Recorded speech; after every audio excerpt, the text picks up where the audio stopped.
Hello everyone. Sociology study platform में आप सभी लोगों का हार्दिक स्वागत है।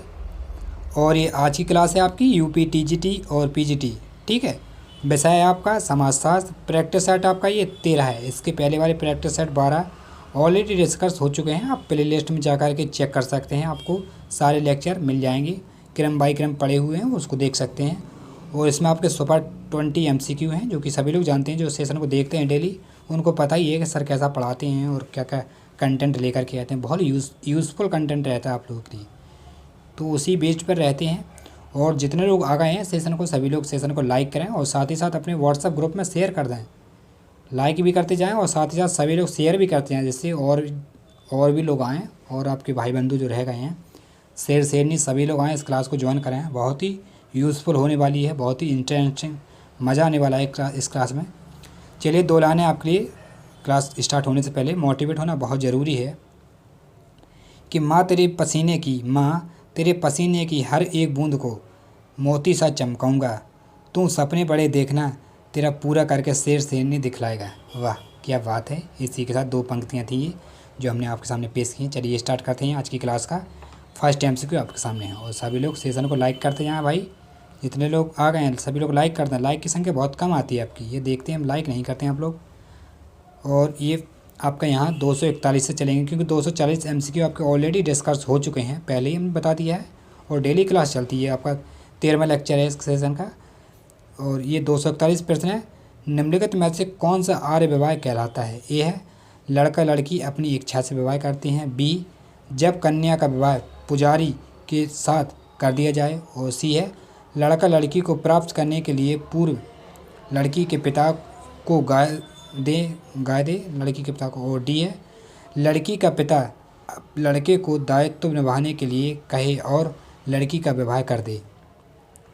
कौन सा है भाई निम्न में से कौन सा आर्य विवाह कहलाता है? अगर आपने विवाह का चैप्टर पढ़ा होगा, जो 8 प्रकार के विवाह दिए हुए हैं, ठीक है, तो कौन कौन से हैं उनको आप लोगों को पता है? कौन कौन से 8 प्रकार के विवाह हैं? अगर पता है तो बहुत वेरी गुड है, आपके लिए खुशखबरी है अगर पता है। और नहीं पता है तो पता करिए। और जिन लोगों को पता है वो कमेंट बॉक्स में बताएं कितने प्रकार के विवाह होते हैं, कौन कौन सा क्रम है उसका। ऐसे आपका देव विवाह, आर्य विवाह, असोज विवाह, पिचास विवाह, गंधर्व विवाह, ये इस प्रकार के विवाह हैं। तो क्रम आपको बताइए, हमने आपको बता दिए, क्रम आपको बताना है। चलिए, इसका राइट आंसर हो जाएगा सी आपका। ठीक है, लड़का लड़की को प्राप्त करने के लिए पूर्व लड़की के पिता गाय को देते हैं लड़के को वाले को। ठीक है, सी राइट आंसर है। चलिए नेक्स्ट प्रश्न देखते हैं आपके सामने। प्रश्न नंबर 142 पूछा, परिवार की महत्वपूर्ण विशेषता मनुष्य की प्राथमिक आवश्यकताओं की पूर्ति करता है। ये आवश्यकताएं कौन सी हैं? ए है संतानोत्पत्ति, बी है यौन संबंध, और सी आपका जैविकोपार्जन, और डी है उपयुक्त सभी। पूछ रहा है कौन परिवार का महत्व विशेषता मनुष्य की प्राथमिक आवश्यकता पूर्ति करता है। ये आवश्यकताएँ कौन सी हैं? बिल्कुल हमें सभी की ज़रूरत होती है, तो इसलिए डी राइट आंसर हो जाएगा आपका। ठीक है, ए बी सी तीनों राइट आंसर है आपके, सभी लोग जानते हैं। और आगे के प्रश्न को देखते हैं हम। 143 आपके सामने स्क्रीन पर आ गया है। पूछ रहा बाल विवाह निरोधक अधिनियम कब पारित हुआ था? ये बाल विवाह था जो पहले जो बालिकाओं का विवाह कर दिया जाता है, बाल विवाह, ये 14 साल की उम्र में, और लड़का 15 साल का हो जाता है।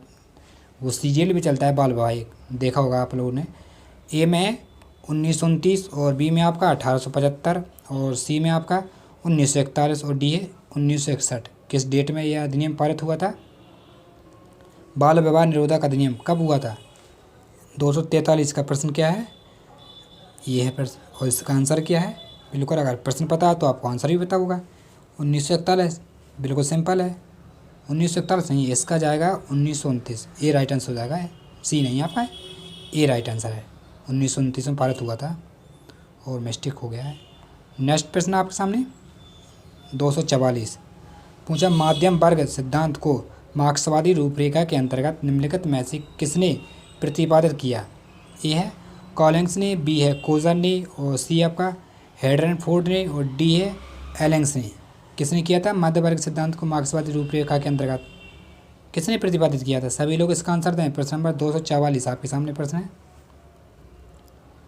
244 का आंसर क्या है? बिल्कुल सी राइट आंसर है आपका, सही जवाब है आपका, वेरी गुड।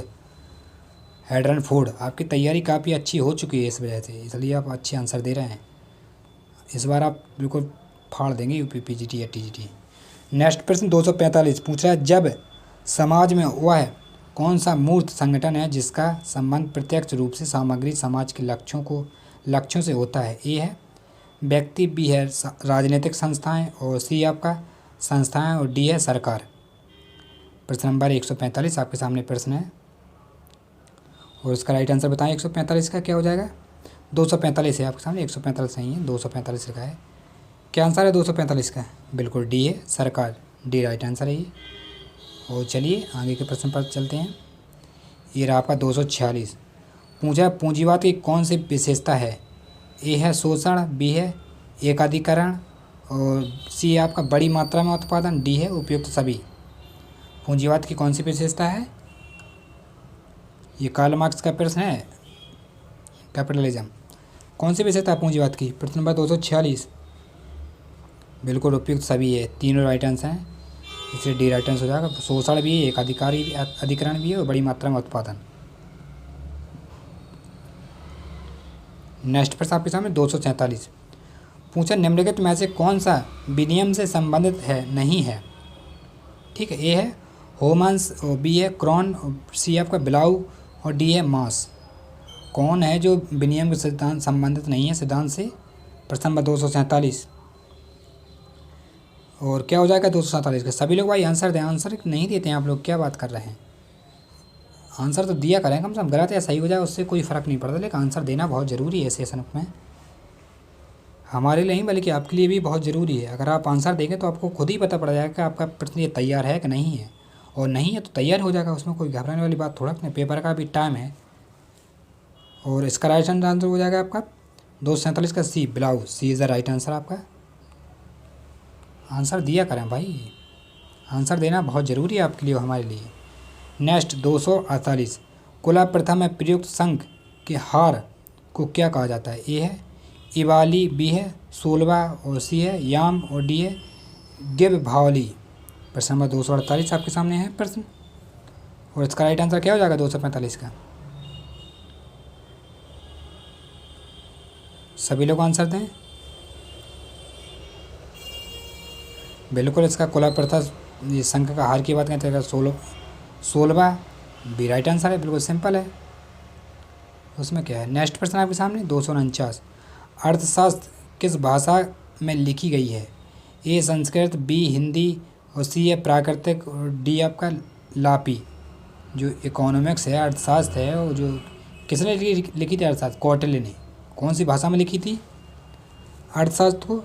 बिल्कुल संस्कृत भाषा में लिखी थी, इसलिए सी आंसर हो जाएगा हमारा। और नेक्स्ट प्रश्न आपके सामने 250 250 नगरों और कस्बों के अस्तित्व में आने का कारण क्या है? ए है व्यापार का विकास, बी है कृषि का विकास, सी है जनसंख्या का संचालन, और डी है औद्योगिकरण। क्या है नगरों और कस्बों को अस्तित्व में आना, क्या कारण है इसका? बिल्कुल औद्योगिकरण, डी राइट आंसर हो जाएगा। और चलिए आगे के प्रश्न देखते हैं। प्रश्न नंबर 251 बहुत ही फेमस पुस्तक प्रश्न है ये। श्रमिक संघ आंदोलन के अग्रणी नेता कौन है? ये है श्री पाद अमृत डांगे, और बी है महात्मा गांधी, सी है बीबी गिरी, और डी आपका बीपी बाड़िया। श्रमिक संघ आंदोलन के अग्रणी कौन है भाई? प्रश्न नंबर 251 का आंसर जाएगा सी बीबी गिरी, सी राइट आंसर है, बिल्कुल सिंपल है। और नेक्स्ट प्रश्न आपके सामने 252 दहेज अधिनियम किस वर्ष पारित हुआ था? ये आंसर भाई किसी का गलत नहीं होना चाहिए। ए है 1961, बी है 1962, सी है 1931, डी है 1947। और फटाफट बताइए, आपके लिए समय इसमें बहुत कम है क्योंकि फेमस क्वेश्चन है ये, तो इसमें ज़्यादा समय नहीं लेंगे आप लोग। दहेज अधिनियम कब पारित हुआ था? 152 आपके सामने है प्रश्न, बिल्कुल 1961 में, इसलिए ये आंसर राइट हो जाएगा आपका। 1961 में दहेज अधिनियम पारित हुआ था। नेक्स्ट प्रश्न है 253 परिस्थिति निर्धारण की आर्थिक कसौटी को पहचानिए।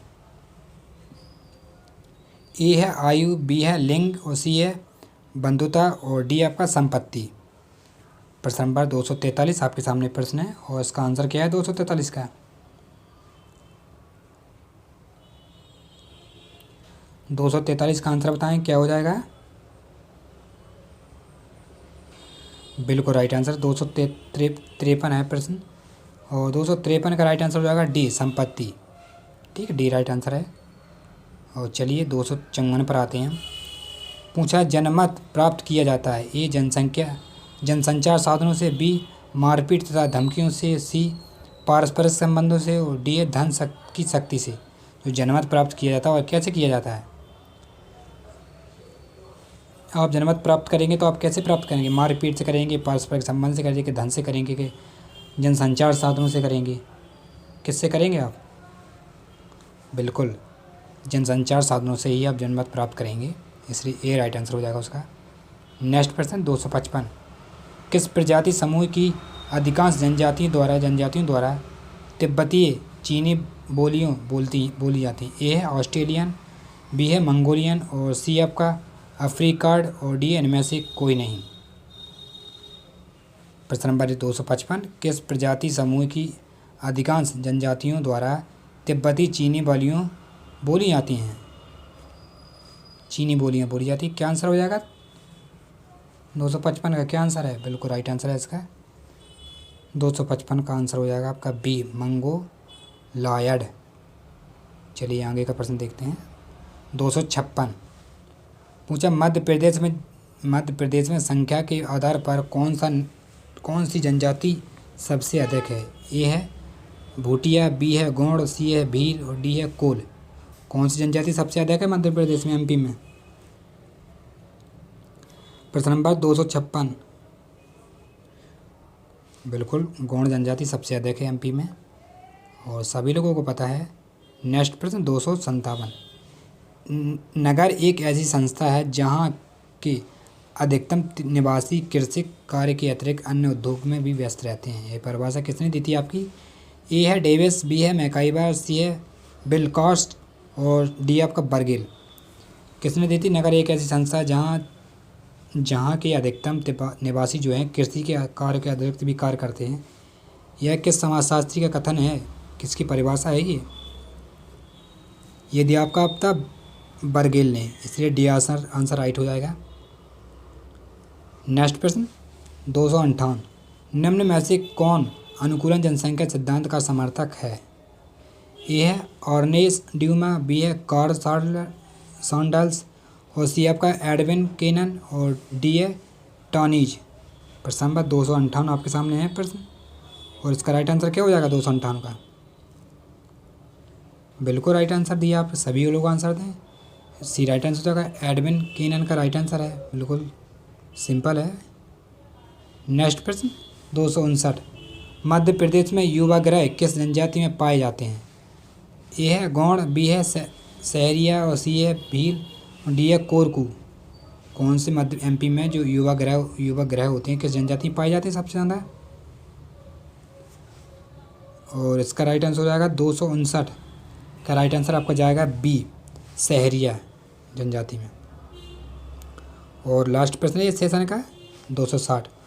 औद्योगिक विकास में शहरी विकास की दृष्टि से बहुत योगदान दिया है, निम्नलिखित में से कौन सी बात की पुष्टि करता है। ए है जनसंख्या का केंद्रीकरण, और बी है कार्यों का विश्लेषण, और आपका सी है कृषि बिहानी व्यापारियों की बड़ी संख्या, और डी है उपयुक्त सभी।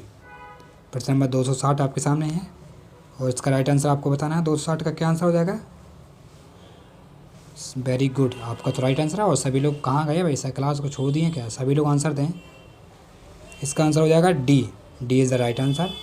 और चलिए आज का क्लास आपके लिए हम यहीं समापन करते हैं, क्योंकि आपके 20 MCQ जो थे ऑलरेडी डिस्कस हो चुके हैं इस सेशन में। ठीक है, और हम इसके लिए नेक्स्ट लेक्चर आपके लिए लेकर के आते हैं जब तक के लिए आप सेशन को अच्छे से देखते रहें, और अपनी तैयारी पर बरकरार रखें। अपनी तैयारी अच्छे से करते रहें, प्रिपरेशन निरंतर, कंटिजेंसी तो लेना ज़रूरी है, क्योंकि थोड़ा आप समय देंगे पढ़ाई को तो पढ़ाई भी आप कुछ ना कुछ बदले में दे दी। ठीक है, तो यही हमारी आशा रहती है कि सभी लोग अच्छे से पढ़ें, अच्छे से पेपर दें, सभी लोग पास हों, यही हमारी कामना है आपसे बस। और जब तक के लिए आप क्लास को देखते रहें, हमसे जुड़े रहें, और अपना ख्याल रखें, अपने परिवार का ख्याल रखें। धन्यवाद।